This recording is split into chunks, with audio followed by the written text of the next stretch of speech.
Muy buenos días a todas y a todos. Quiero agradecer su presencia. Este evento nos llena de orgullo a todas y a todos en Nuevo León, principalmente por nuestra distinguida ponente. Agradezco la presencia de tan distinguidas mujeres como la licenciada Carlota Vargas, Nora Livas, Mariela Saldívar, Marlene Mendo, que asiste en representación de nuestra presidenta del Tribunal Superior de Justicia, Alicia Nava, Mónica Janet Sandoval, Maribel Flores, y aún, estaba pendiente una persona, pero no quiero pronunciarla sin estar segura, mi querida Tere, bienvenida. Agradecer también a las titulares de las unidades de género, al personal docente de la Facultad de Trabajo Social, a César Aranda del Instituto Estatal de las Personas Adultas Mayores, Claudia Virgen, Ramona Gámez Moreno, mi querida doctora Ludivina, secretaria de Igualdad de nuestra universidad, Almadelia de la Garza, Olga Alicia Castro, sean bienvenidas. Y en primer lugar quiero destacar que para mí es un honor estar aquí con ustedes en aras de compartir reflexiones y experiencias en torno a una causa tan urgente y delicada. Principalmente, querida ministra, estamos en la Comisión Estatal y como ya lo expresó mi querida Laura, también la universidad se enorgullece de tenerla aquí. Admiramos profundamente su congruencia jurídica, sus principios y sus aportes al cumplimiento y garantía de los derechos humanos. Mi profundo agradecimiento a la doctora Ana Margarita Ríos Farjat, ministra en retiro de la Suprema Corte de Justicia de la Nación, por acompañarnos con su autoridad moral y jurídica para el Estado mexicano. Su presencia fortalece este espacio y nos recuerda que la justicia y el conocimiento son herramientas fundamentales para el cambio. Muchas gracias por su generosidad, doctora. Asimismo agradezco, mi querida Laura, amiga, te agradezco mucho por liderar la facultad, por darnos este apoyo, por colaborar siempre con la Comisión Estatal. Hoy reflexionaremos en torno a un paso histórico en el ámbito jurídico nacional. La sentencia dictada por la actualmente extinta Primera Sala de la Suprema Corte de Justicia de la Nación en el amparo directo en revisión 5363-2023, que marcó un hito para nuestro sistema normativo. Se reconoció que los padres de niñas víctimas de feminicidio deben ser considerados víctimas indirectas, sobrevivientes legales de ese delito, y se estableció que en casos como este, el Estado mexicano está obligado a garantizar una reparación integral del daño, particularmente dentro del contexto de un proceso penal. Se trata de una sentencia que condenó el feminicidio de Fátima Quintana y que, dada la coyuntura en que vivían sus familiares sobrevivientes, se vieron obligados a desplazarse a Nuevo León. Esto a fin de establecerse en un ecosistema seguro para el ejercicio de sus derechos. Pero aún en nuestra entidad, los padres de Fátima continuaron enfrentándose a violaciones graves a sus derechos humanos, ya que les negaron a su hijo adolescente el acceso a los servicios de salud pública, situación que culminó con su muerte. A Daniel se le negó el acceso a un hospital público con el argumento de que tenía 15 años, 7 meses y ya no era considerado un niño. Se le trasladó a un hospital psiquiátrico en donde su madre refería que padecía una crisis de ansiedad. Con ese argumento lo inyectaron, lo sedaron y ya no presentó síntomas y el niño falleció. Este es un tema que particularmente afecta y duele mucho, por supuesto, a su familia, porque el niño, ustedes saben que los médicos tienen que seguir protocolos de actuación cuando se trate del caso de urgencias. Y no es la información de los familiares la que debe servir para determinar el diagnóstico. Los médicos tienen que seguir todo un protocolo para principalmente salvar la vida, salvar el órgano, salvar las funciones de los órganos, lo cual no ocurrió en este caso, y por eso, al acreditarse violaciones graves a los derechos humanos de Daniel, se emitió la recomendación 2/2023, la cual al día de hoy no ha sido aceptada. Ahora bien, el fallo que se dictó en el amparo directo en revisión 5363-2023 es mucho más que una decisión judicial. Es un acto de reconocimiento y dignidad para las familias. Especialmente se trata de víctimas en condiciones de vulnerabilidad interseccional como las niñas. En este caso se establecieron lineamientos específicos para que el Estado no solo repare, sino también prevenga violaciones a los derechos humanos como el feminicidio. El feminicidio no puede verse como un delito ni como un acto personal. El feminicidio es la manifestación extrema del terrorismo sexista.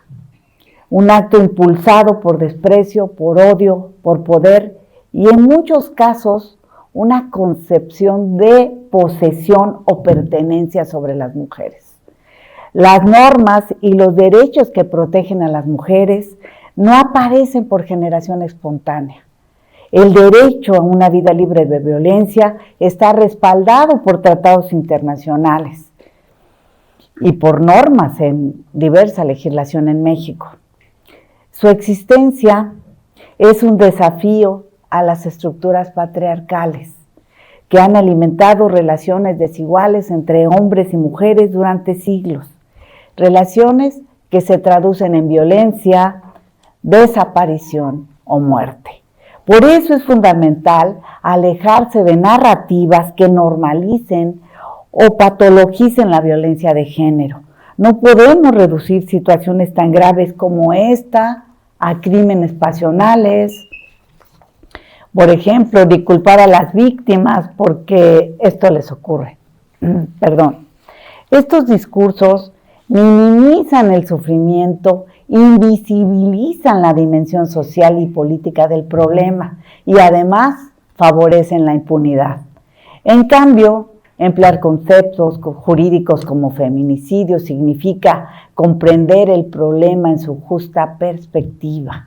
No es un asunto privado, es un fenómeno social y político estructurado por dinámicas de poder y privilegios normalizados. El feminicidio debe comprenderse como parte de una cultura patriarcal que silencia a las mujeres y que tolera la impunidad. En este marco, debemos todas y todos reiterar nuestro compromiso, sobre todo las personas servidoras públicas.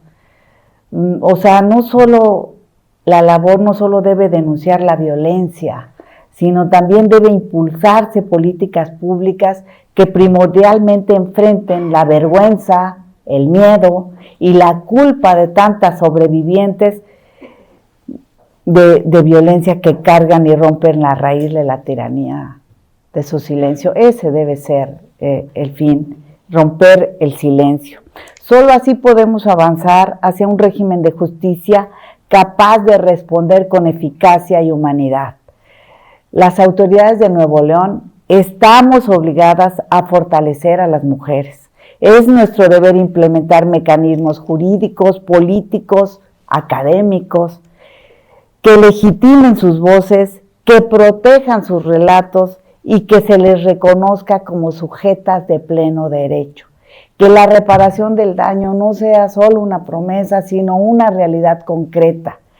Desde mi óptica, la clave está en que la dignidad no sea solo un ideal, sino el centro de nuestra cultura. Debemos impedir que la violencia siga definiendo nuestra forma de relacionarnos y fomentar que la dignidad humana sea el cimiento de nuestro presente y nuestro futuro.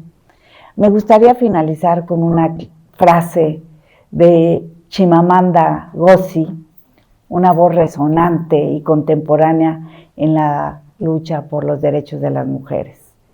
Si es verdad que no forma parte de nuestra cultura el hecho de que las mujeres sean seres humanos de pleno derecho, entonces podemos y debemos cambiar nuestra cultura.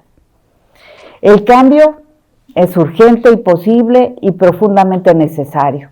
Aquí en este foro estamos contribuyendo activamente a la siembra de algunas raíces para esa transformación, sobre todo por tratarse de mujeres y hombres jóvenes.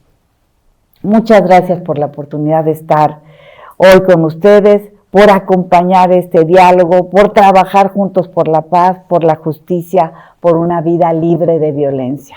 Y por favor, agradezco nuevamente a nuestra querida ministra. Muchísimas gracias a todas y a todos.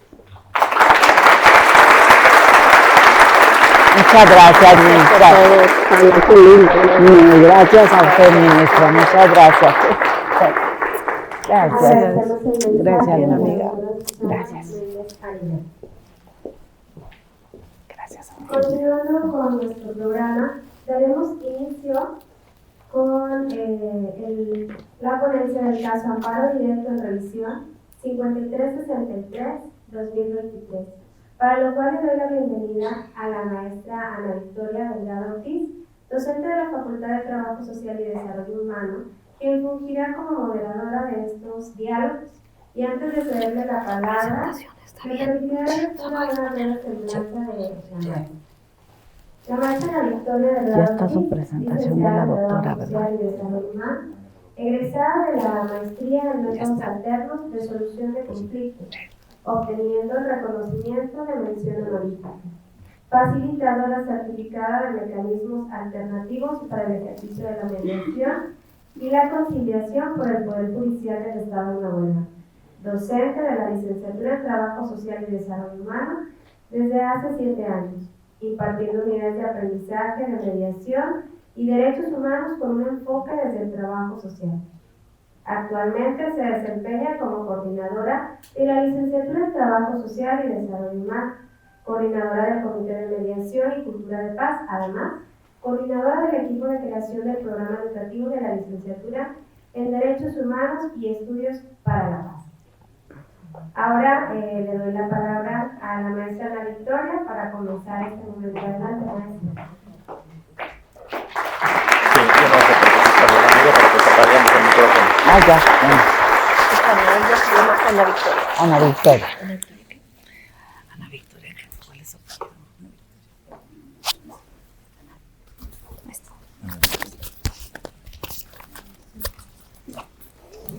Muy buenos días a todas y a todos. Gracias de nuevo por estar aquí el día de hoy en este evento tan importante. Agradecemos a las autoridades que nos acompañan y también agradecemos especialmente a nuestra ponente, quien me voy a permitir leer una semblanza de la doctora Ana Margarita Ríos Farjat.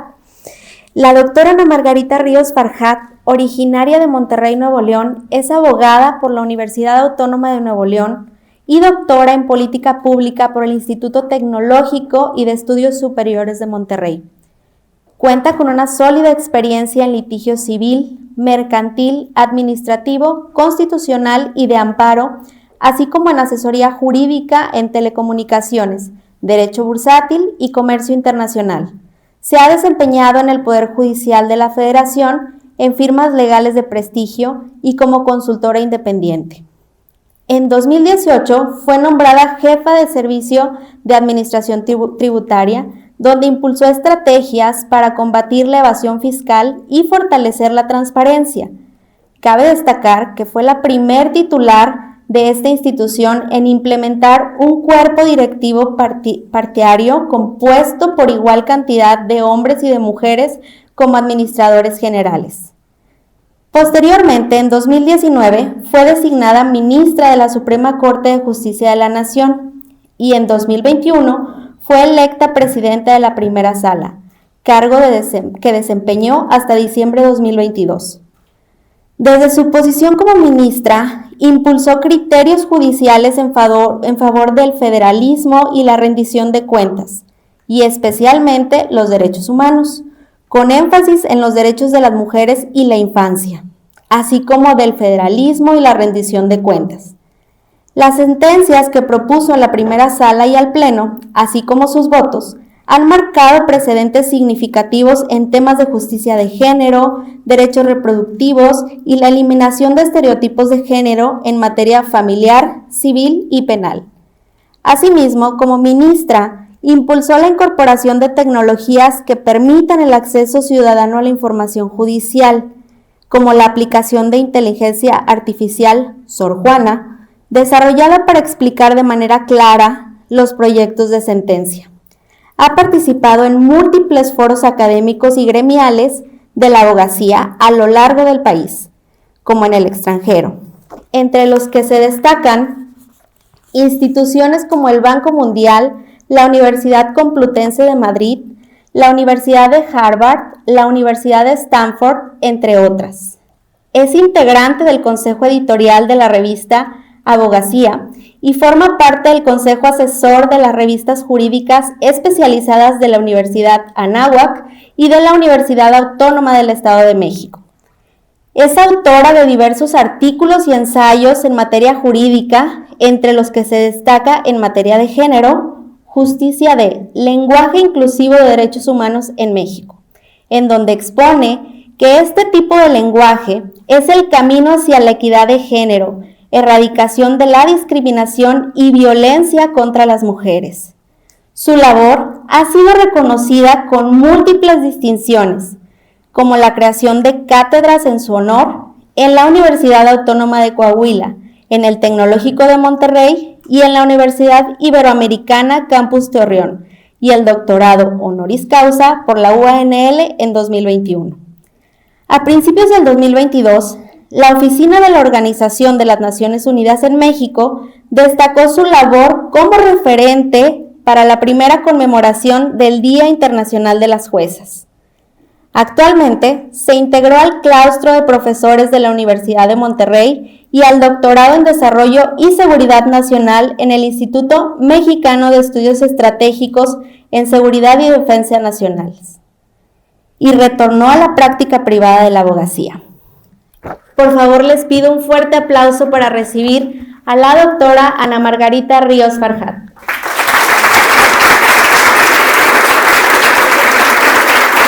Adelante, por favor.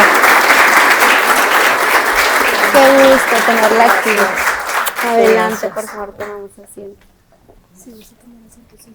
Les comento que el programa del día de hoy estará dividido en dos secciones. Primeramente tendremos la ponencia del caso 5363-2023, caso de amparo directo en revisión, a cargo de la doctora Margarita, y posteriormente tendremos un bloque de preguntas detonadoras de diálogo, así como también preguntas del público. Vamos a darle la palabra a la doctora Margarita. Por favor, adelante, doctora. Gracias. Bueno, muy buenos días. Me da mucho gusto estar aquí el día de hoy.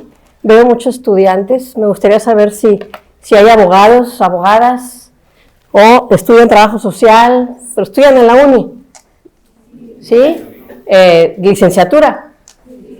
Ah, muy bien. Qué bueno que están aquí. Quizás sea una cosa un poquito técnica, trataré de que no.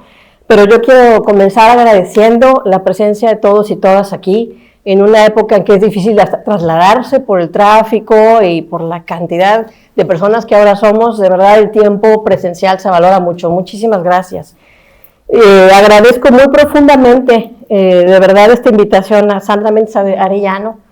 Muchas gracias. Me buscó hace tiempo para explicar esta sentencia, que me da mucho gusto explicarla, y que fuera esta sentencia en particular, lo cual reflejaba para mí un interés y un conocimiento en estos temas tan importantes y delicados y que tienen que ser conocidos por la sociedad, porque es como se trata de construir justicia a partir del peregrinaje dolorosísimo de una familia. Entonces, Sandra, muchísimas gracias muchísimas gracias por la invitación. Le estoy cambiando el nombre. Ya le he dicho Sandra varias veces, es doña Susana. Entonces, perdóname, Susana. Muchas gracias por todo.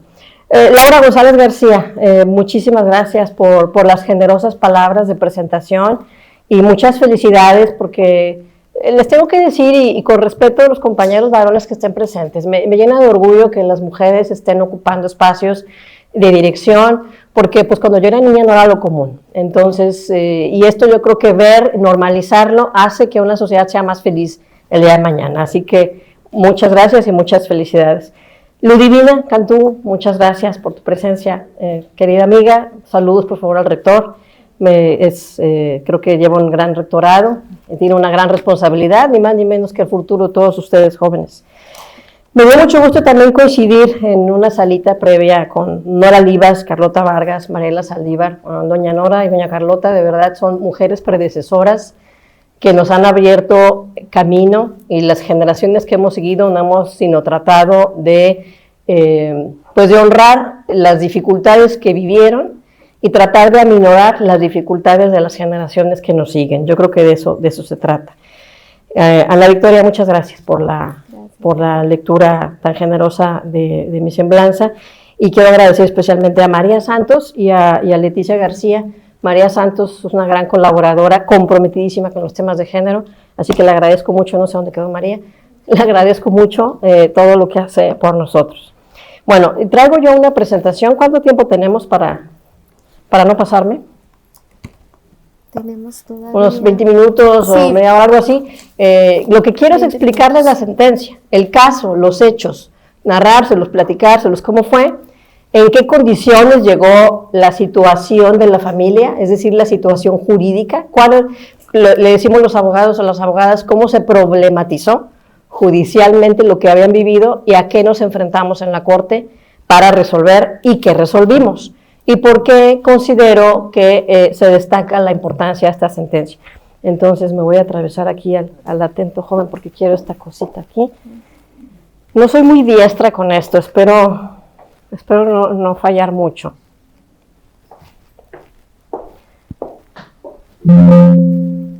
¿Podemos quitarle el sonido a...?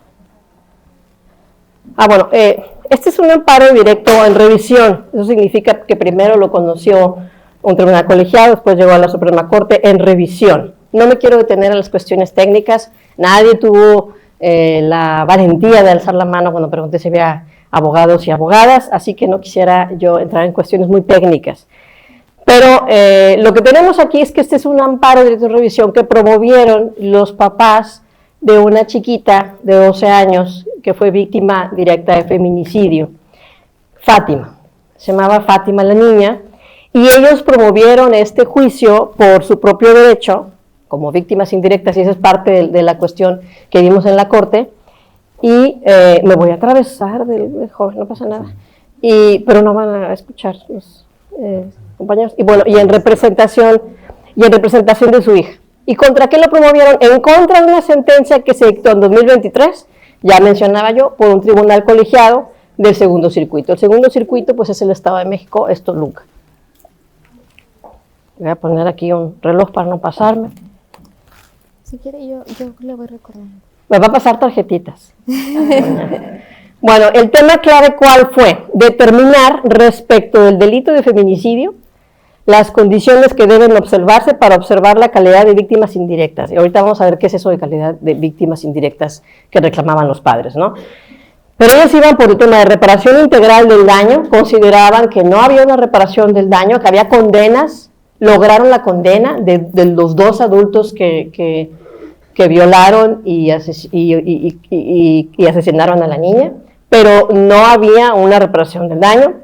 Y el tema de la reparación del daño fue fundamental, porque también nos enfrentamos a si había límites económicos a esta reparación, si aplicaban los precedentes de la Corte Interamericana de Derechos Humanos en la condena de la reparación del daño, y si se pueden vincular solidariamente a las autoridades.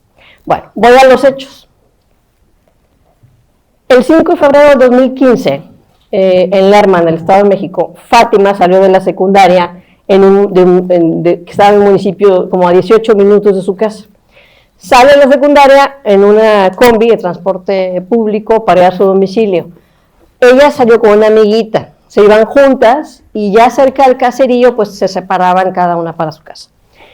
En la parte donde va Fátima sola es donde sucedió la tragedia. Entre las 2:45 y 3:45 se bajó del transporte público, caminó con la compañera, primero con ella, después sola, por este camino de terracería rumbo a su casa. Pero no llegó. Fátima generalmente llegaba como a las 3. El papá era conductor de transporte y la mamá era costurera, si no me equivoco. Y el papá salió a buscarla, no la encuentran, y van refiriendo que cuando van pasando por afuera de la casa donde vivían las dos personas condenadas por el feminicidio, notaron actividad extraña, que nos saludaron, detalles así que le llamaba la atención. No la encuentran, la mamá va a la iglesia, le toca las campanadas para pedir la ayuda de toda la comunidad en la búsqueda de la niña. Encuentran en algún lugar, la mamá encuentra la sudadera que traía con sangre y un tenis y el tenis se veía que tenía piel, tenis y la calcetita y todo esto. Y bueno, para esto Fátima tenía 3 hermanos mayores y uno menor, le llevaba 2 años al niño, o sea, el niño de 10, y eran muy unidos, se llamaba Daniel. Entonces es Daniel el que la encuentra, entre la hojarasca, una llanta y lodo, y él es el que la encuentra. Y bueno, creo que podríamos colocarnos en el lugar de los padres y en el lugar de Daniel para tener empatía, y creo que esa empatía es sana, ¿no? Bueno, la encuentran en las condiciones en que la encuentran, vejada, y decimos, bueno, ¿por qué no llegó a Fátima a su casa? ¿Por qué la encuentran así? Bueno, fue interceptada por 2 hombres adultos y un adolescente, quienes la amagaron y la llevaron caminando a un terreno boscoso. Este lugar donde ellas viven está muy cerquita no sé si conozcan el Estado de México, está muy cerquita de una zona boscosa. Bueno, la llevaron a este terreno boscoso, la sometieron, la golpearon en la cara y en el cuerpo, la tiraron al suelo, la hirieron con un objeto punzocortante, la violaron y después con piedras la privaron de la vida. Esas cosas pasan. No es la primera vez que la Corte ve eso, y hay que considerar que la Corte lo ve por un tema de constitucionalidad, que es una cuestión técnica, lo cual nos lleva a reflexionar cuánto de esto no llega a la Corte, cuánto de esto se queda en juzgados de primera instancia, cuánto se queda en agencias del Ministerio Público, cuánto ni siquiera se denuncia. Es de verdad para reflexionarse, ¿no? Bueno, entonces muere Fátima por un trauma craneoencefálico. Suceden muchas cosas este día, el 5 de febrero. La comunidad casi lincha a los sospechosos porque empiezan a atar cabos de que pasaron por enfrente de la casa de los señores y que notaron algo raro, que se movían de manera muy extraña, que evitaban el contacto con la mamá, se toparon la mamá y uno de las personas y reaccionó muy extraño, la persona se va corriendo, empiezan a atar muchos cabos, esas cosas suceden muy rápido, de manera que ya después de ya en la tarde la comunidad los tenía atrapados y los quería linchar. Lo que sucede es la comunidad toma la carretera, paran un tráiler, la toman, la carretera, la autopista, para llamar la atención y que llegara la policía a encargarse de la situación, porque no había llegado la policía, a ver, que la estaban llamando, pero no había llegado.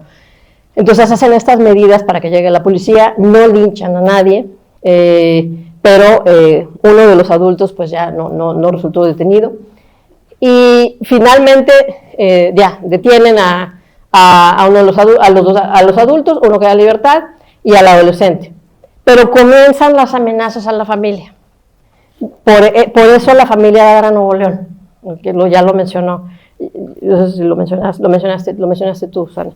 Van a dar a Nuevo León dentro de un programa de protección a víctimas, ¿no? Entonces, comienzan las amenazas, denuncian, se asignan la custodia policíaca de 24 horas y demás. En julio, esa custodia se les retira, estamos hablando de febrero a julio, se les retira y las amenazas eran muchas y muy fuertes.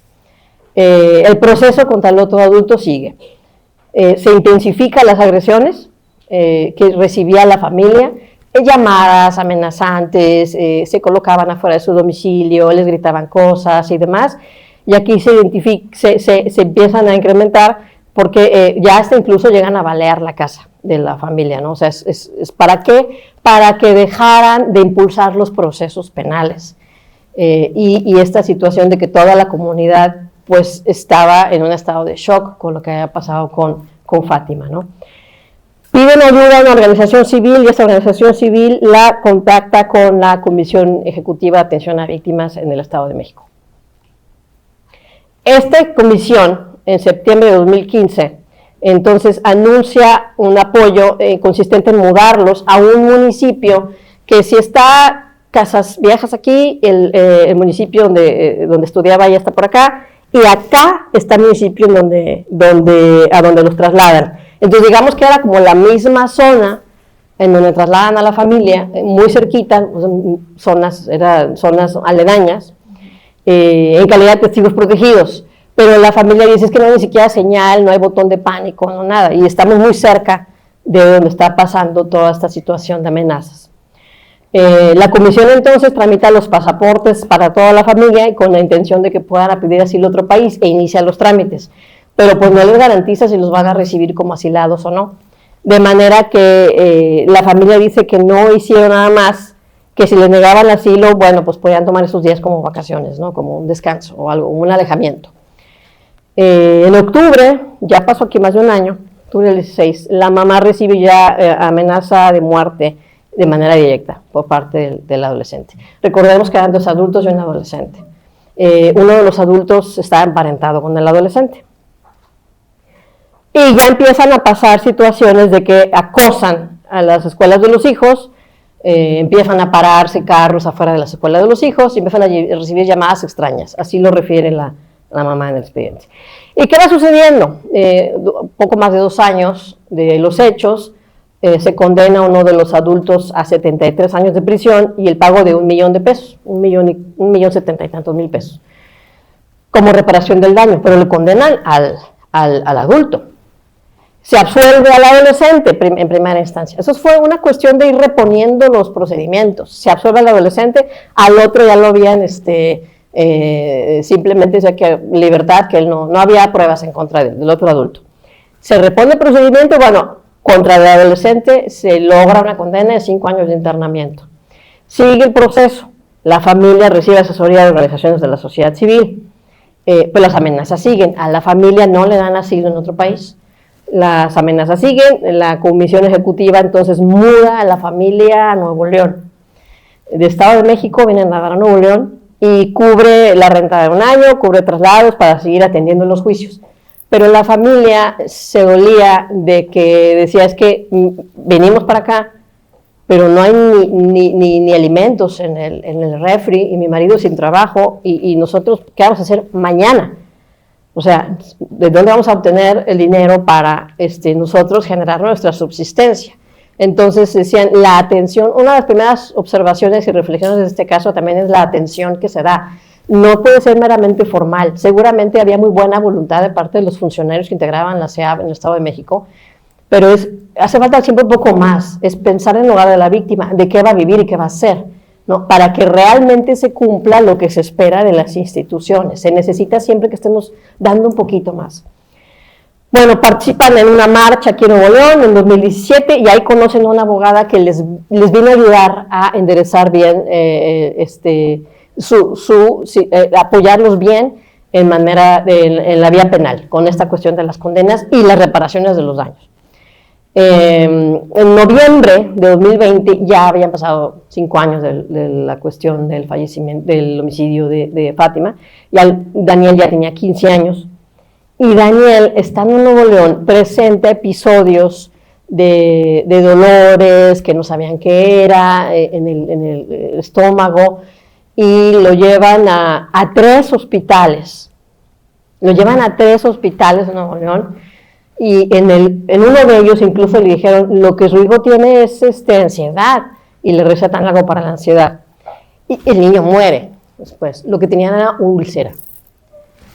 Entonces, el drama de la familia es una historia realmente muy estrujante, ¿no? Y Daniel era el hermanito muy cercano a Fátima.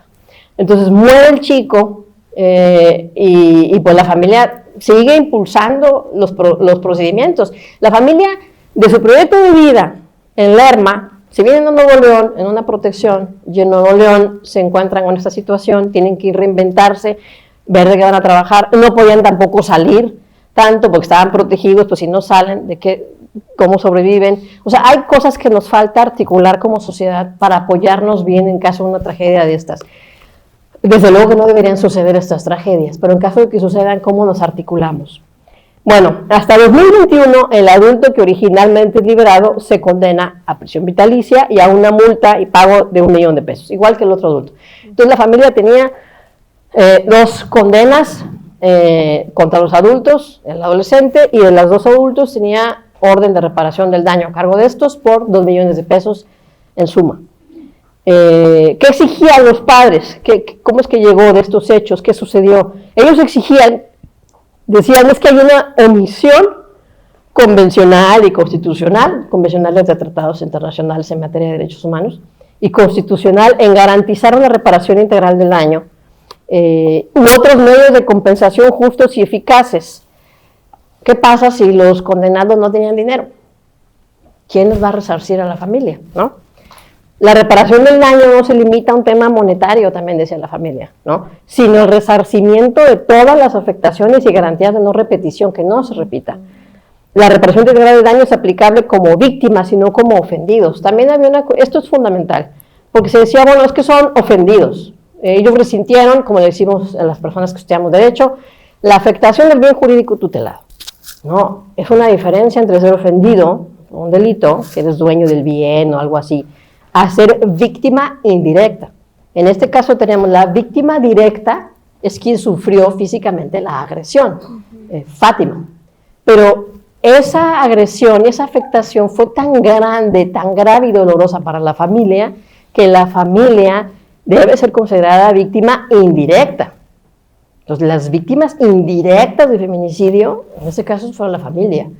Ese es un concepto legal que no estaba reflejado en este juicio, y no se lo daban porque decían es que se llevó el juicio sin considerarlos así, no se les reconoció víctimas indirectas, solo son afectados, como afectados ya hay condena a las personas condenadas, ¿no? Bueno, y los montos reclamados se ataron a una ley estatal. La ley estatal muy interesante porque esta ley estatal se refería a la Ley Federal del Trabajo, pues como si fueran riesgos de trabajo, las afectaciones, ¿no? Y no es así. Entonces, bueno, ¿qué reclamaba? Finalmente hay que monetizarlo de alguna manera, más las otras cuestiones de prevención que se pueden hacer. La familia decía, nuestros daños aproximadamente ascienden a 11 millones de pesos. Entonces ellos reclamaban el reconocimiento de su calidad de víctimas indirectas, que se analizara este artículo del Código Penal que limitaba el derecho a la compensación integral, a la reparación integral, y que se analizara esa reparación a la luz de la perspectiva de género y del interés superior de la niñez. Ella es doña Lorena, la mamá de Fátima. ¿Qué decía este artículo? Este artículo, no quiero entrar en tecnicismos, pero este artículo que decía, en caso de lesiones, los jueces van a tomar como base la tabulación de la Ley Federal del Trabajo. En caso de homicidio, de tal manera. Y si en caso de feminicidio, el monto de la reparación del daño será el triple de la tabulación de indemnizaciones que fija la Ley Federal de Trabajo. Se entiende la voluntad del legislador de tratar de poner un parámetro de cuantificación de un daño, pero atarlo a la Ley Federal de Trabajo es asimilarlo como un riesgo de trabajo. Y lo limita. Entonces ellos reclamaban 11 millones de pesos. ¿De qué? Decían, a ver, por la cuestión de la víctima directa, las vejaciones que sufrió, esta cantidad. Padre y madre, esta otra cantidad. Pago en la psicoterapia especializada que se ha necesitado, tanto, y los traslados. ¿Por qué traslados de Nuevo León al Estado de México? No nada más por los juicios, sino porque seguramente tenían situaciones familiares que atender en la comunidad, ¿no? Y dice, bueno, daño inmaterial y daño material. Por daño inmaterial lo podemos dividir en daño moral y psicológico, y en afectación a los proyectos de vida. Y el daño material, pues pérdida de ingresos, lucro cesante, el daño a patrimonio familiar. ¿Qué es esto? Pues el señor, si si era conductor de un transporte, si la señora era costurera, ya no llevaban a cabo esas actividades, dejaron de tener esos ingresos. Y en cambio reiteramos la condena a solo 1.024.000 pesos a cargo de cada condenado, sujeto a que el condenado tenga recursos para pagar. Bueno, las cuestiones constitucionales aquí fueron: ¿poseen los padres de Fátima el carácter de víctimas indirectas en el feminicidio de su hija? ¿Sí o no? En caso afirmativo, ¿quién dijo que sí? Tiene vocación de jurista. Bueno, en caso afirmativo, ¿cuáles serían los lineamientos para reconocerles a la cuestión de víctimas indirectas y qué fue lo que falló en las autoridades? Armoniza esto con la doctrina de la Suprema Corte respecto a los topes máximos relacionados con la reparación integral del daño. Se puede poner un tope, como lo hacía esta ley, ese artículo del Código Penal. ¿Y qué hacemos? ¿Exhortar a las autoridades como parte de las medidas de satisfacción y no repetición? Eso fue lo que acabó haciendo la Corte. Bueno, la estructura de la sentencia se divide en tres. Primero analizamos el reconocimiento de las víctimas indirectas del delito de feminicidio. Luego analizamos lo que habíamos determinado en cuanto a topes normativos máximos relacionados con la reparación del daño y el exhorto a las autoridades como forma de reparación integral del daño. Bueno, en cuanto al primer tema, reconocimiento de las víctimas indirectas del delito de feminicidio, si hay abogados o abogadas aquí se puede ser interesante, no me quiero detener mucho, pero es importante. En 1993, este artículo 20 constitucional es el que habla de las garantías del acusado. Y en 1993 introdujo por primera vez derechos de las víctimas y se ha ido evolucionando. Y entonces, uno de los derechos de las víctimas desde ese momento, víctimas o ofendidos, es que se satisfaga la reparación del daño. Entonces, la Corte siempre comienza con dónde está el origen del derecho que se reclama, ¿no? Y en este caso, pues estaba ahí. Y entonces una víctima indirecta era entonces una vertiente de ofendido, antes era como sinónimos, era un ofendido como una víctima indirecta, hasta que se emite la Ley General de Víctimas en 2013, 20 años después del cambio en este artículo constitucional. Y dice, y aquí está la diferencia, los efectos de la reparación, víctima directa es la que recibe la acción, e indirecta, los seres que por relación de parentesco o cercanía son alcanzados también por el delito, pero en la esfera del sufrimiento y dependencia económica, lo que nos da otra pauta, la compensación debe cubrir el daño material y el moral. Y hay cosas lindas que a veces se dicen en nuestras leyes. Ese segundo párrafo de la Ley General de Víctimas, son víctimas indirectas los familiares o aquellas personas a cargo de la víctima directa, a menos que se pruebe que se tiene que probar que no había esta relación. Oye, es que es mi hijo, sí, pero tenía toda la vida que nunca tuvieron convivencia. Bueno, se tiene que probar que no la hay, pero en principio se presume esta cercanía, ¿no? Bueno, y hay aquí es un precedente de la Corte Interamericana que al Estado es a quien le corresponde desvirtuar esa presunción de cercanía. Esta presunción opera, no operó en el caso de Fátima. ¿Esto de qué viene?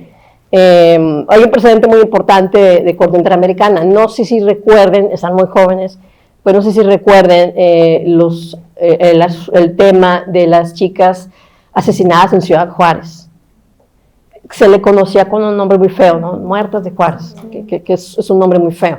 Bueno, ese asunto, los papás de 3 de ellas lo litigaron, demandaron al Estado mexicano en Corte Interamericana, el Estado mexicano resultó condenado.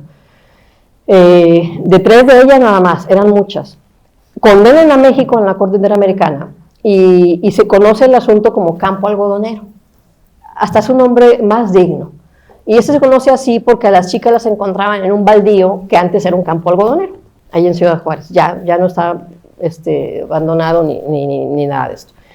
Y entonces en esa sentencia la Corte Interamericana ordena una serie de medidas de prevención de la violencia en contra de las mujeres. Dice, tú no tienes establecidos ni cómo juzgar casos de mujeres violentadas, ni cómo llevar a cabo investigaciones en casos de mujeres violentadas. Tú estás dejando pasar por alto estereotipos y estás normalizando el hecho que no tengas medidas ejecutivas para tratar de evitar que sucedan, ¿no? Y entonces condenan a México ahí, y este es un precedente importante en el lado de ordenar a las autoridades a tomar medidas. ¿Qué dijimos en la sentencia? Pues que es indudable que ante la expresión más indignante de violencia contra la mujer por razones de género, como lo es el delito de feminicidio, que comprende un fenómeno delictivo y de violación a los derechos humanos, se implica que se debe proteger también el derecho de las víctimas indirectas.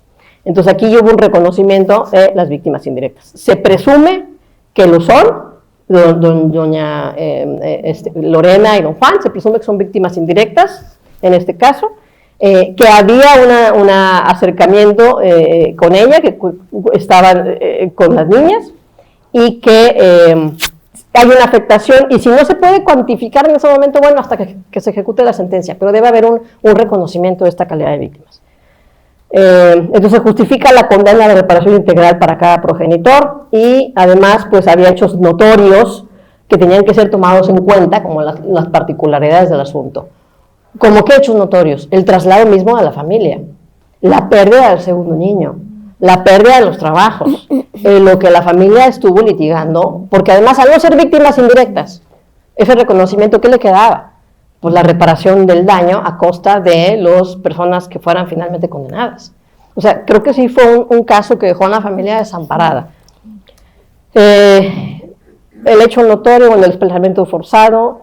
¿Y cómo calibrar el desplazamiento forzado? Fue forzado, ¿por qué? Por las circunstancias. La Comisión Estatal los puso a salvo, pero ¿cómo se calibra esto, no? ¿Cómo deben ser esos desplazamientos? Bueno, tienen que garantizar la subsistencia económica de la familia, no nada más pagar una renta del lugar donde van a estar. Garantizar la subsistencia no significa darles dinero, pero sí conseguirles un trabajo, por ejemplo, ¿no? Una habitación digna, que se prendan las luces, que funcionen los servicios. Medidas de salud, que tengan acceso, que no suceda como lo que le sucedió a Daniel, y brindar acompañamiento psicológico permanente, aunque estén en otro lugar. En fin, medidas de atención en general, cualquier situación que se requiera. Ahora, respecto a los topes máximos, la primera sala ya había estado determinando que, y ahí están los precedentes, si alguien tiene curiosidad, que los topes máximos previstos en las leyes no son adecuadas para evitar abusos en la determinación. Decía, se ponen los topes máximos para evitar que se abuse en la petición de los recursos públicos, ¿no? Para eso es la idea de los topes máximos. Dice, pero no son, necesariamente los evitan, y sí causan una afectación cuando están determinados, topados en la ley, porque además impiden que un juez sea el que calibre las situaciones en cada caso, caso por caso.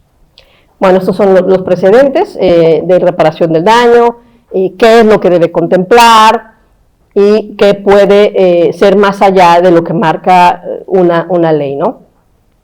No me quiero detener mucho aquí porque eso es algo muy técnico.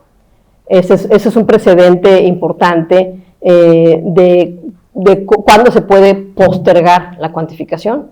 Primero reconoces la calidad, ya al momento que ejecutas la sentencia, ahí puedes quizá cuantificar, si es que te faltan datos para cuantificar antes de dictar la sentencia, cuánto va a ser, ¿no? O cuando la dictes, hasta que la ejecutes, porque puede haber cosas que se siguen generando, gastos que se siguen generando, o cosas que aún no se saben.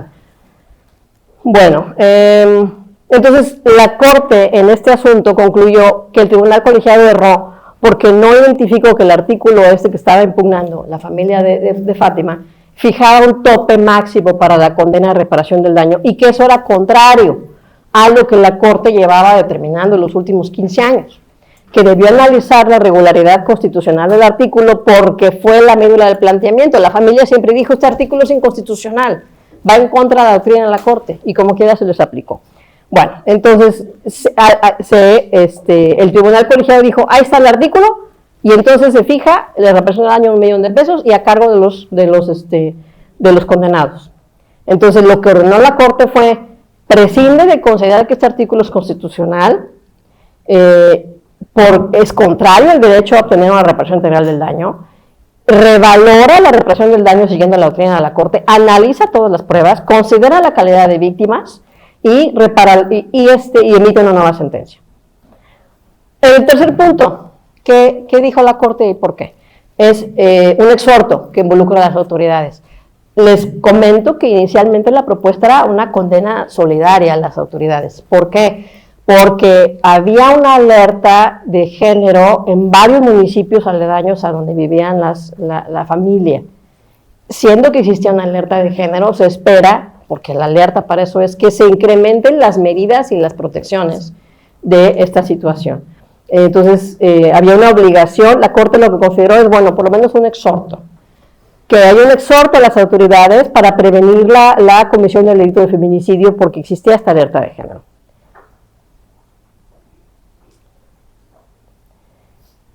Y aquí, lo que la Corte establece en la sentencia, la Corte da datos, estadísticas y demás de cómo el feminicidio es un fenómeno de crisis social que exige niveles relevantes de protección estatal. Es decir, no es nada más estadística, se necesita que las autoridades se comprometan, es lo que la Corte buscó con esta sentencia, no es nada más que se conozca, es cuál es tu tarea como funcionario o funcionaria respecto a este delito, cómo te atañe, cuál es el papel de la autoridad. Entonces, analizamos la Convención sobre la eliminación de todas las formas de discriminación contra las mujeres, la Convención Interamericana para prevenir, sancionar y erradicar la violencia contra la mujer, de 45, 81, y aún así, o los precedentes como Campo Algodonero, que los acabo de platicar, el caso de Mariana Lima, que es la primera sentencia de feminicidio que dicta la Corte con perspectiva de género, de la mujer que se suicidó aparentemente, que estaba casada con un funcionario de la Procuraduría, y la madre es la que reabre el caso. ¿Cómo que suicidio? Porque hay una nota, cuando ella tenía una historia de violencia documentada. Se reabre el caso y condenan luego a la persona en ese otro asunto. Aquí tenemos, por ejemplo, estadísticas. Feminicidio, según el sistema ejecutivo, el Secretariado Ejecutivo del Sistema Nacional de Seguridad Pública, 412 casos en 2015. Sube a 607 en 2016, o sea, es incremental. En menos de una década, el promedio de mujeres asesinadas por razones de género se duplicó, pasando de 1 a 2 por día. A 2023 llegamos con 830 casos documentados de feminicidio, más todos aquellos que no se tipifican como tal, ¿no? En 2024 hasta marzo iban 184 casos. Entonces, tenemos convenciones internacionales, instrumentos, sentencias, pero el número sigue creciendo. O sea, sí se tienen que tomar otro tipo de medidas. El impacto, además hay un impacto diferenciado en niñas y adolescentes.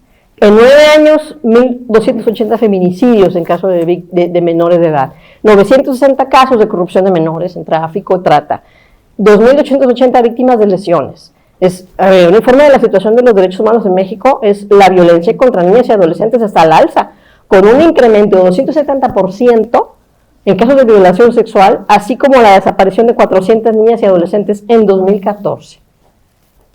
Esta es la situación que toca a la familia de Fátima.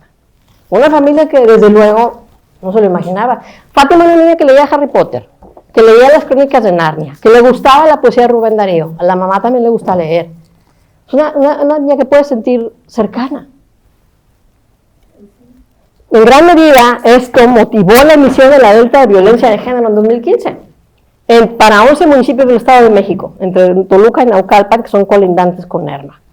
Bueno, y aquí narro unos precedentes, la falta de debida que esto ya ha sido materia de decisión de la Corte Interamericana, cuando hay falta de debida diligencia por parte del aparato estatal para prevenir los abusos sexuales. Pero fue una sentencia, que no es penal, y en una sentencia penal no ha sido todavía explorado esto de hasta dónde puede llegar la responsabilidad de las autoridades que no han implementado efectivamente medidas para evitar que esto suceda.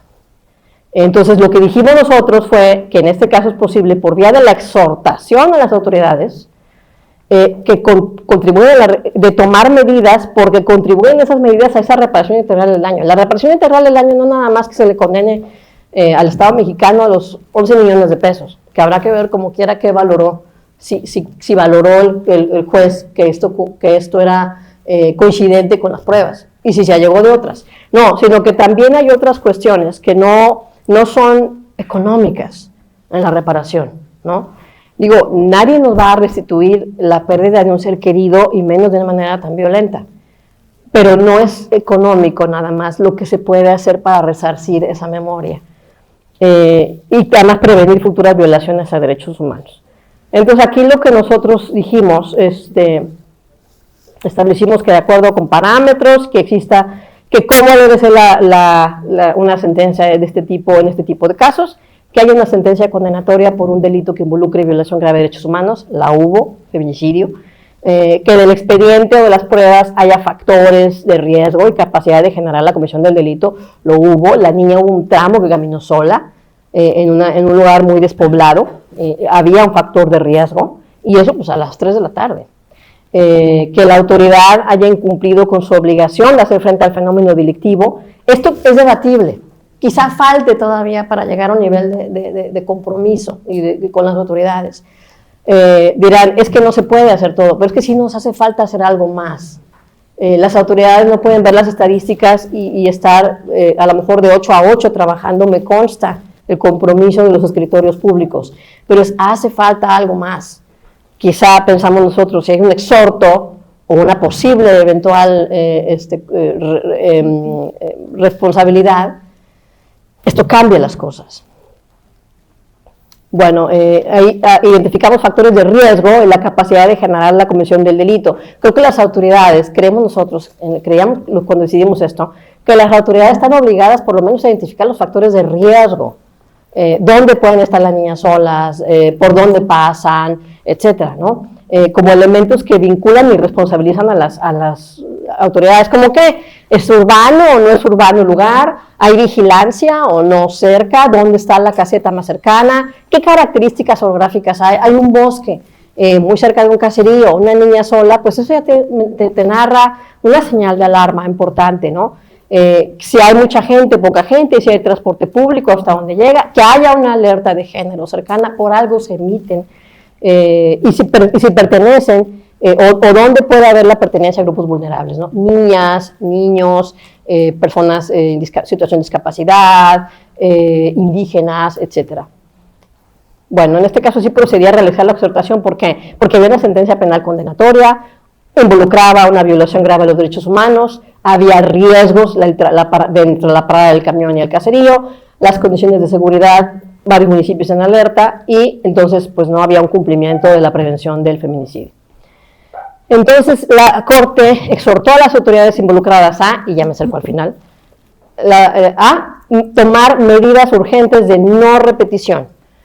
Esto es a partir de la Ley General de Víctimas, en gran medida, que identificó, como ya dijimos, que no toda la reparación del daño puede ser cuantificable en términos económicos, sino que hay otras medidas que se pueden llevar a cabo. ¿Cómo qué? Bueno, prevenir que no vuelva a ocurrir la violación hacia los derechos humanos. Por ejemplo, evaluar, pavimentar la vía. Evaluar, construir casetas de vigilancia. Evaluar, colocar botones de auxilio y cámaras de videovigilancia. Evaluar, implementar rondines. Evaluar, instaurar un servicio de transporte colectivo en la comunidad. Evaluar, realizar pláticas a comunidades sobre estos hechos. Evaluar, capacitar a autoridades sobre violencia de género y tecnologías para crear herramientas de búsqueda y protección. Y si nos preguntamos, ¿quién paga todo esto?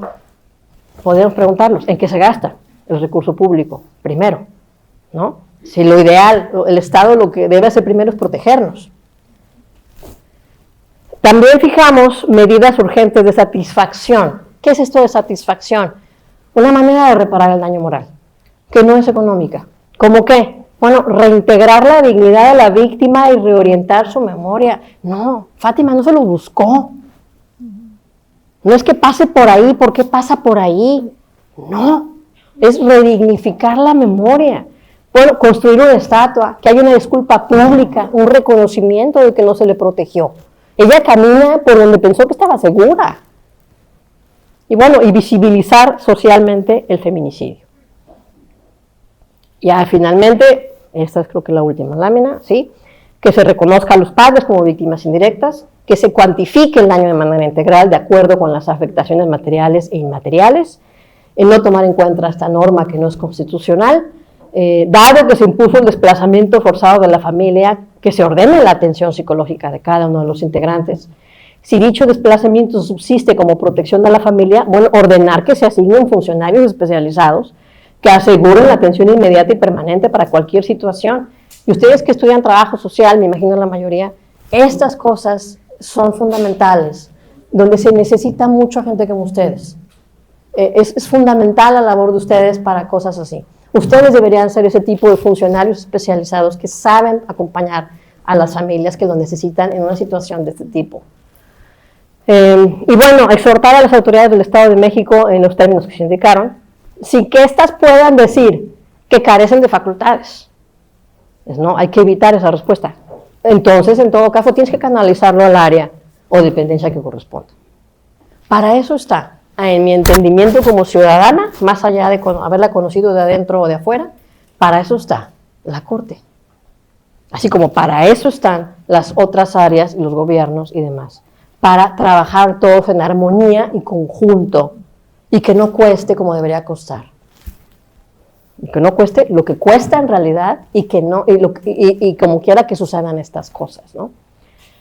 Les comento también que, quizá no recuerden, pero lo mencioné, el asunto de Mariana Lima, el caso de la mujer que vive en una situación violenta con su marido que trabajaba en la Procuraduría y que a veces salía huyendo de su casa con el cuero cabelludo arrancado, con ojos con moretes y magullado el cuerpo, y que incluso iba con su mamá, con sus amigas o incluso en asilos, y que luego de repente encuentran con suicidio y nota de suicidio, cuando ella estuviera estudiando Derecho. Se cierra el asunto porque como dejó nota de suicidio, no, como que se tiene que investigar en la situación de violencia en la que vivía.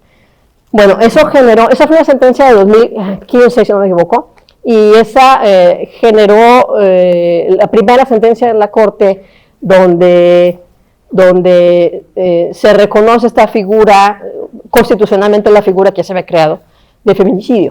Se conoce como la primera sentencia en la que la Corte se pronuncia en un caso de feminicidio.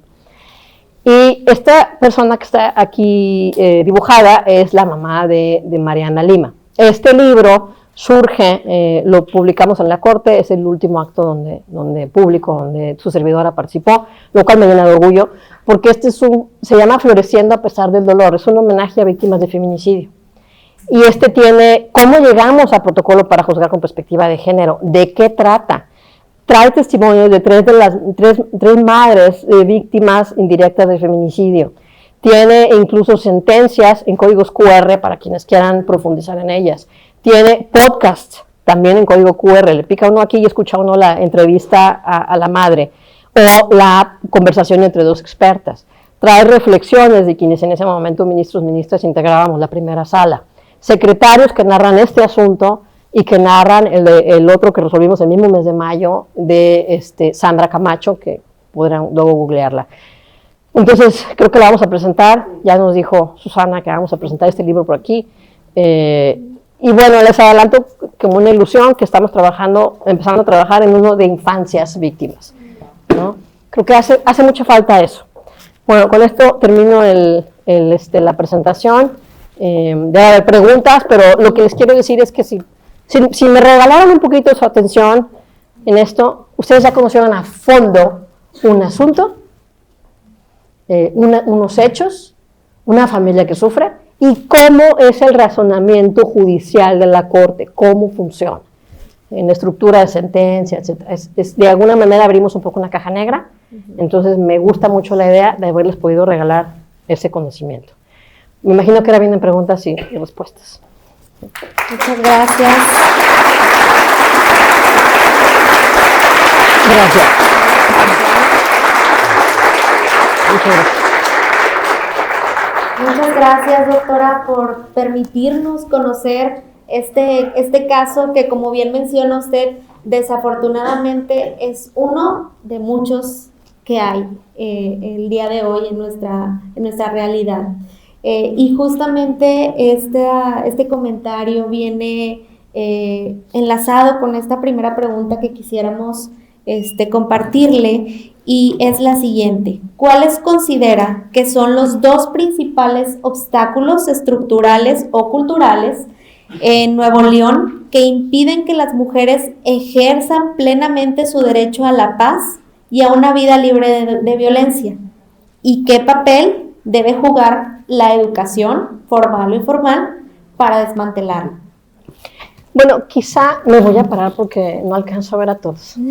Adelante. Quizá no son dos factores, sino un conjunto de muchos. Creo que hay algo que parece que no tiene relación, pero tiene toda, y que es la dinámica de la sociedad en la que vivimos. Hipercompetitiva, cada vez más egoísta, cada vez más pasando por encima de los demás. Y esto va generando en egoísmos y en lastimar a terceros. Entonces, esto es una cuestión que hay que cambiar desde la educación. Es tolerancia y respeto número uno siempre. Es difícil. Esta sociedad en la que estamos, es fácil que nos podamos sentir agredidos, que alguien nos maltrate, que alguien nos diga cosas que no nos gustan, que alguien nos aviente un coche encima, etcétera, ¿no? O que no nos dé lo que nos toca. Entonces empezamos a pensar así solo nosotros y se acaba la comunión, se acaba la comunidad, se acaba la posibilidad de entender.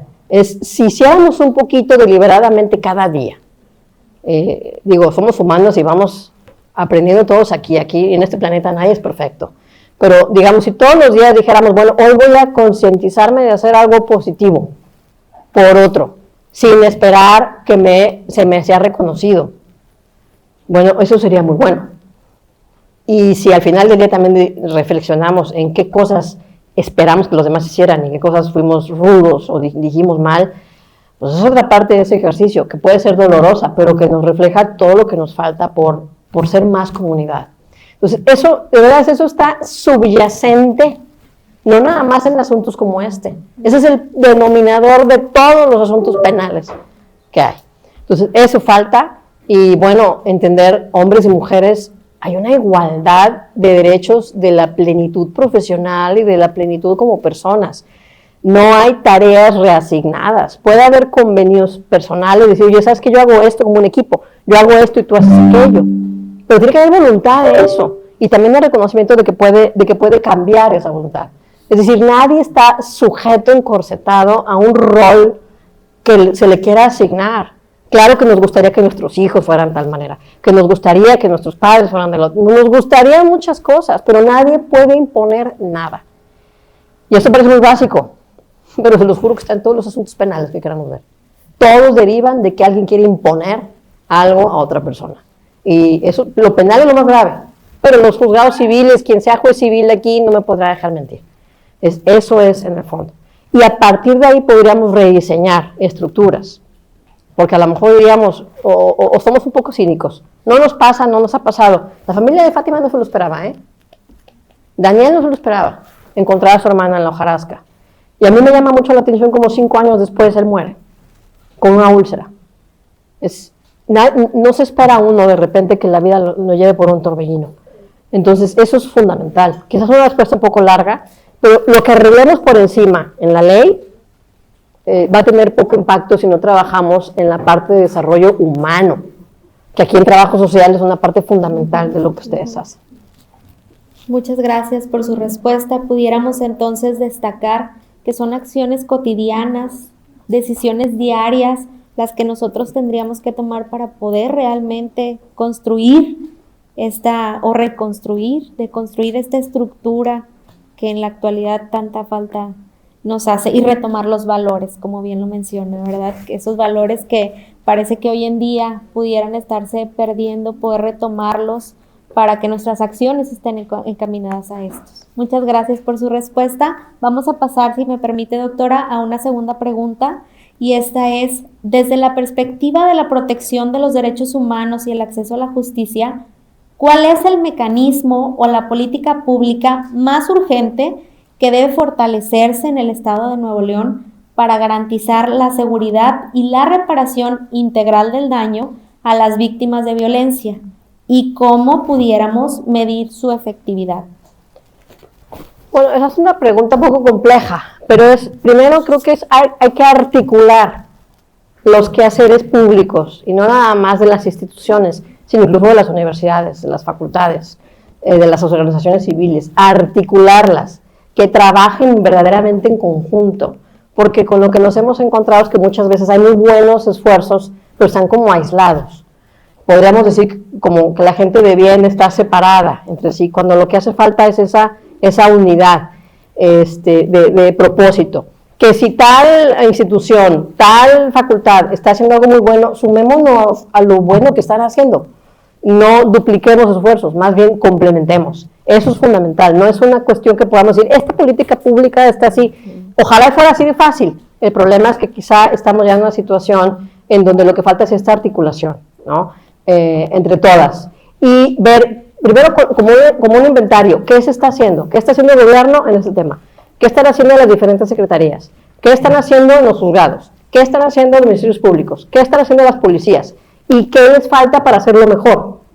Y luego articular. Y a lo mejor dedicarse también el lado académico en ver, analizar todo esto y proponer soluciones. Porque está faltando ese lazo de unidad. Y entonces no nada más no se están logrando los propósitos, sino que todo está saliendo más caro. Cada vez cuesta más en ese sentido el gobierno, ¿no? Muy bien, sumar esfuerzos para fortalecer lo que ya se hace en las distintas instituciones públicas, privadas, para poder, pues quizá, tener este distinto contexto que nosotros estaríamos esperando. Muchísimas gracias por esta respuesta, doctora, y vamos a dar unos minutos para una pregunta del público. Si alguien tiene alguna pregunta para la doctora, por acá, por este lado, tenemos ya el participante. Vamos a pasarle el micrófono para... ¿De ese lado hay una? Pasamos de este lado y después con usted y concluimos. Adelante, por favor. Primeramente quiero agradecerle por tomarse el tiempo de contarnos, hablarnos de un caso que afecta a nuestra sociedad. Porque si bien se batalló para que se reconocieran a los familiares como víctimas indirectas, la sociedad también son víctimas. Desde el momento en el que vemos la noticia de que nuestra vecina, de que la niña que veíamos de camino a casa pasó por este tipo de situaciones, todos somos víctimas. Mi pregunta es, usted, con su experiencia, ¿cómo considera que debería de ser el proceso para cuantificar la reparación del daño? Ya que no solamente, como usted lo comentó, no solamente es dinero, estamos hablando de volver a incidir en una sociedad que desde el fallo de no tener la seguridad que debemos de tener para nuestros niños nos falló. Bueno, en este caso en particular, la propia familia ya tenía más o menos una idea de los gastos en los que había incurrido y cómo había llegado a una cuantificación. Ellos demandaban incluso cantidades líquidas. Creo que siempre es muy importante escuchar primero a las víctimas, porque son las que tienen una idea de lo que han gastado o lo que dejaron de percibir con la situación. Pero eso no debe ceñir a los jueces a limitarse a eso. Por ejemplo, ellos no pedían, por ejemplo, una estatua para su hija. Y no sabemos si puede hacer una gran diferencia una estatua o no, pero es la idea que teníamos en generaciones anteriores de que las estatuas nos hacen pensar en que hay algo importante que observar de eso y reflexionar. Entonces, por algo existen. O pavimentar. A lo mejor no pidieron el tema de pavimentar. Finalmente la niña ya no va a transitar por ahí, ¿no? Pero tiene que considerar el juez una serie de cuestiones para que no se repita.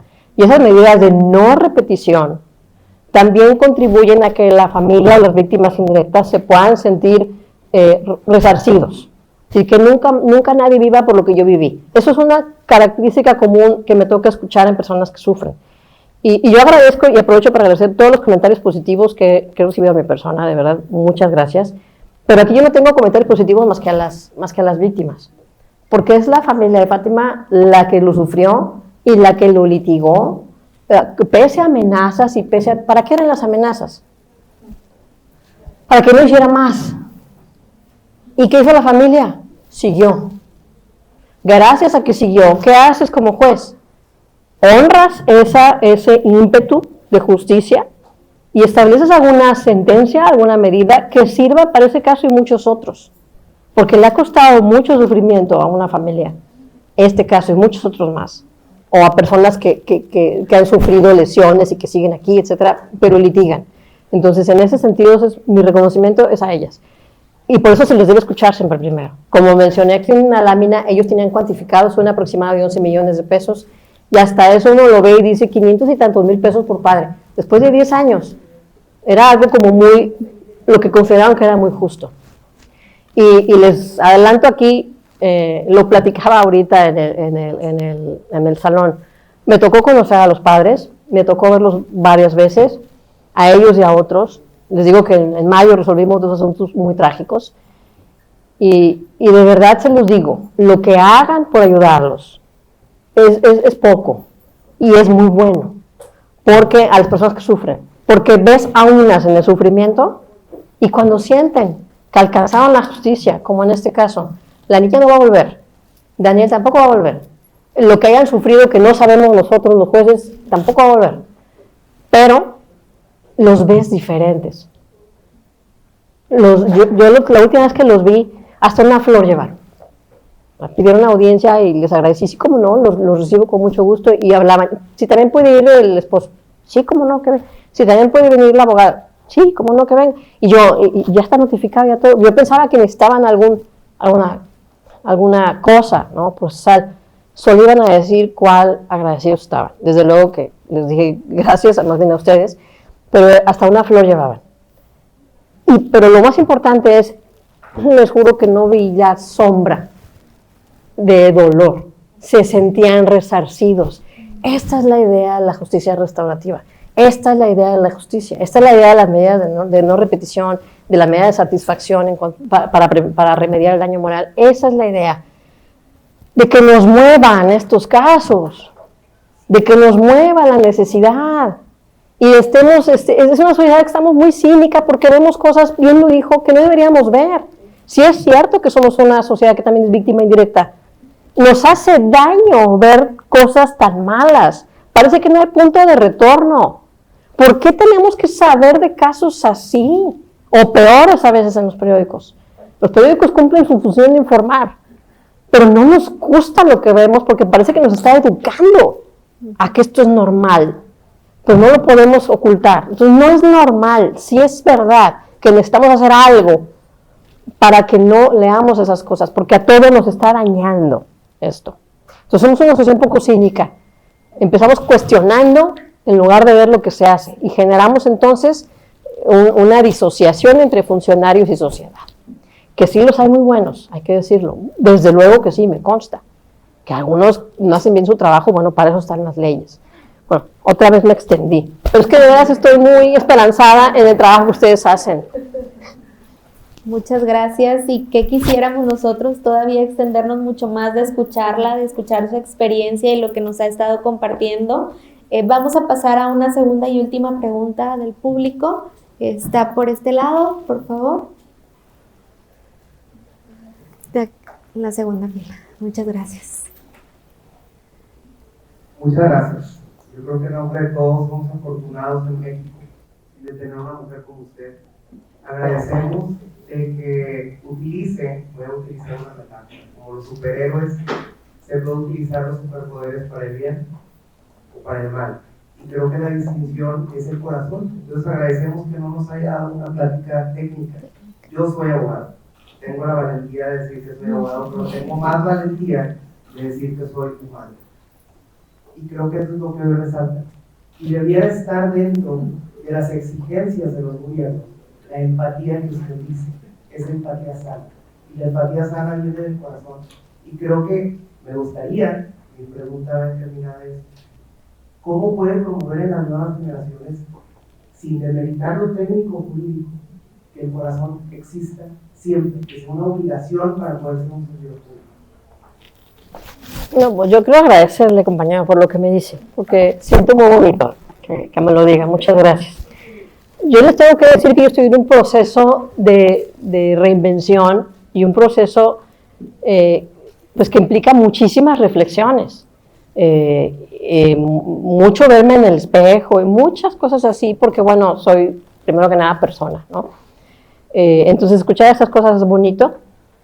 Y bueno, lo que le diría yo es que de las primeras cosas que yo percibí es que nos hace falta educación en desarrollo humano, desde no dejarla en ninguna instancia y tampoco convertirla como en sí hizo la tarea palomita, no, es que lo que está también faltando es que nos llenamos de actividades y de cosas, llenamos nuestra lista un checklist larguísimo y le quitamos la cuestión de lo que va a todo esto. Quitémonos la mitad de las cosas que se quieren enseñar y requisitos y centrémonos en la persona. ¿Tiene todo lo que se necesita para poder sobrellevar con inteligencia emocional lo que vive? Bueno, a mí como funcionaria me hubiera servido un montón, hubiera sufrido menos. O sea, ¿me explico? Es necesarísimo. Desarrollo humano. No se puede dejar nunca. Eso sería lo que yo diría. Las siguientes generaciones no la tienen fácil, ninguna la tiene fácil, pero tienen el chip. Un pediatra de mi hijo me dijo cuando era chiquito, ay, es que mi hijito, tranquila, cada generación trae lo que se necesita para hacerle frente a su entorno. Ustedes traen lo que se necesita para lo que van a enfrentar ustedes, confíen en ustedes, pero revisen lo que hicimos las generaciones predecesoras. No quieren vivir dos veces las mismas cosas malas, dejen lo bueno, ajusten lo malo. Y no elijan que porque al otro le fue mejor, yo me acomodo de manera tramposa que me vaya mejor. ¿Por qué? O sea, hay que cuidarnos nuestras elecciones. Y poco a poco, con cada uno es como una velita que se va prendiendo. Cada uno ya puede cambiar el horizonte. Puede sonar muy cursi, y lo lamento si así suena, pero ¿cómo les explico que vengo de allí? Y les digo que eso es lo que hace falta. Es de veras, allí. Ahí es lo que hay que trabajar, desarrollo humano. Y no es que lo digamos porque somos perfectos o mejores, de veras, yo agradezco los comentarios positivos, pero los pongo sobre la mesa. Yo tengo mis propias cuestiones que siempre trato de revisar. Es tratar de ser mejor, no ser mejor, es tratar de ser mejor yo de mí. Es eso, si nos centramos en eso, como una asignatura, ahí sí va a empezar lo bonito de la generación que sigue. No deberían de ver todas estas cosas que ven, jóvenes, de veras. Cada vez son más feas, pero también cada vez pueden ser más lindas, porque mientras más duras, más heroicas pueden ser. Inspírense de cosas positivas y fíjense muy bien lo que eligen copiar, porque a veces no nos damos cuenta y ya estamos copiando modelos o cosas y que no son buenos. O sea, hay que cribar eso, hay que cuidar nuestro cerebrito, nuestra mente como lo más valioso que nos fue dado, si son creyentes, y si no lo son también. Entonces, no sé si sea la última pregunta, pero les espero que les vaya muy bien. De todo corazón, de veras, es menos cosas de checklist. Nada de checklist sirve si no estamos preparados, de ganas de hacer algo mejor, porque la vida es difícil y nos va a desafiar. Y vamos nosotros a responderme incluso mal. Y vamos a hacer nosotros de veras nuestra peor cara a veces. Pero no significa que el día siguiente no pueda volver a ser mejor. Y si no lo vio, porque la persona ya se quedó que la tratamos mal, y eso no me va a impedir de tratar de ser mejor. A lo mejor somos los últimos en la lista, pero tenemos el derecho a aspirar que podemos ser mejores. Y que ese poquito que hagamos va a ser la diferencia. Aquí, por eso la mencioné, la abogada que conocen en la marcha. No me acuerdo el nombre, perdón. Pero la abogada los acompaña y la lleva incluso hasta la corte. Y ahí va aprendiendo con ellos también. Una persona puede hacer la diferencia en la vida de otras. Y si de repente tenemos una mala cara de alguien, o nosotros somos una mala cara de alguien, mañana es otro día, de veras. No nos clavemos. Quiten la mitad del checklist de cosas y agreguen convivir o cómo enlazarse con los demás. De repente llegamos a lugares tan altos que estamos muy alejados. O ni siquiera llegamos a ningún lado y estamos alejados. O sea, es que enchufarnos entre todos, podemos decidir que las noticias sean otras. Que les vaya muy bien a todos.